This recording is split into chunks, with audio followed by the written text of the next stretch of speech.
Hi everyone, it's Raleigh, and today I'm making an inspiration board. I made one of these a few months ago, and with it being spring, I thought I'd make a new one and be brave and share it with you. Although I love crafts, I'm not an expert crafter, so please bear with me. But I found this a really good exercise just to create something that I can look to be inspired, to remind me of kind of what I enjoy and what I want to be. So there's a couple different ways to do this. I've chosen to use a cork board, but you could use a magnet board, a whiteboard, or just a piece of Bristol board or cardboard, anything to use as a base. And the other supplies are actually pretty minimal and pretty flexible. So because I've used a cork board, I've got the push pins because I really like that aesthetic. I also got some decorative paper. I got this really nice pad with lots of bright colors. I've got some pictures and kind of odds and ends and decoration pieces to kind of fancy it up a little bit. And then you'll also need some scissors and some paper. So over the course of the past couple months, I have been jotting down in my traveler's journal some quotes I've seen, some ideas I've had, thoughts on life that I think I may want to include in my next board.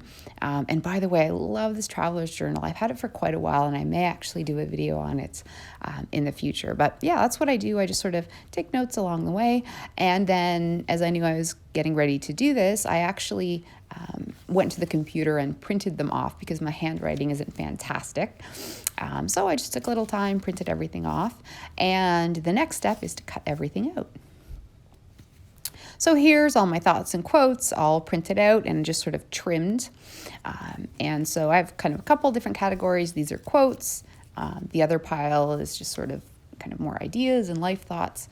And so the first thing I do is just kind of start mapping things out. Now this will kind of change and there's no right or wrong. I just sort of start plotting out where I want things. It also gives me a better idea of how much space I actually have. So I take a little time and have a first go at laying everything out.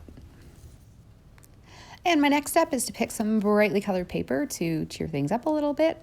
And then what I'll be doing is just cutting them a little larger than what the other quotes and pieces of paper are, just to brighten things up a little bit. And for this one, I chose some nice, bright, cheerful spring colors. So here's the decorative pieces on, and now it's the fun bit to add some more decorations and other pieces I've collected along the way. So some of these are from magazines, others are from things associated with some of the people and places I enjoy. Discworld is a book series I love, and so I've picked up a few of their things along the way. Also recently, I've been following Braver Mountain Mushing, and I've gotten some pictures from there. Actually, one of my favorite things is I've got this wonderful sticker of a dog named Colbert, who is fantastic. So I'm going to be including that on there as well. And yeah, and so some of the things these are things that I bought sort of associated with some of the interests that I have. And there's a great bookstore called Honest Dog Books that I got some books from. And on the back of their card, they do a paw print of the dog Matt Power, which is great. So I'm adding that in for a little bit of color. But you can really get creative as to what you're including here. And I'm sure you have lots of things sort of around your house. That's another thing from Discworld.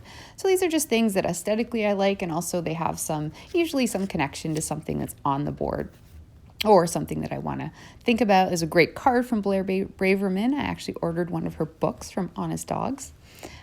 So yeah, I'm going to take a little time and add some of these pieces as well.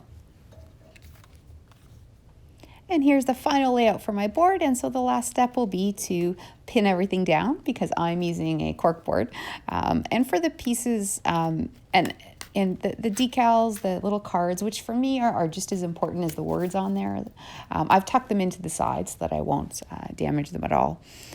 But yeah, for me, these boards, it's a mix of the words on there, as well as the style of the board itself and the little pieces that are on there, whether it's postcards, stickers, they tie into the words that I have on there, which are about, who I want to be, who I am, encouragement. And I just find it, since I created the first one a few months ago, it's just nice to have that to look at every day to put a smile on your face. And here is my final completed board. So I'll give you guys a bit of a tour. So, and again, even the content, the words you have on there are up to you. I've kind of have categories like wellness and family. And there's a picture of Colbert, one of the Braver Mountain Dogs. yeah, what I want my life to be, what kind of person I want to be. There's a postcard from Blair Braverman. I got one of her books. I have quotes there from Discworld, from The Good Place. And so really this whole thing, the board itself and what's on there is meant to represent kind of who you are and what you want to be, and hopefully be that reminder every day. So I hope you've enjoyed this video. It's a little different for me. Let me know what you think. And if you've made a board yourself, I'd love to see it. I'm on Twitter as well. So if you go on there and you'd be willing to post a picture, I'd love to see them as well. So thank you for joining me. Bye.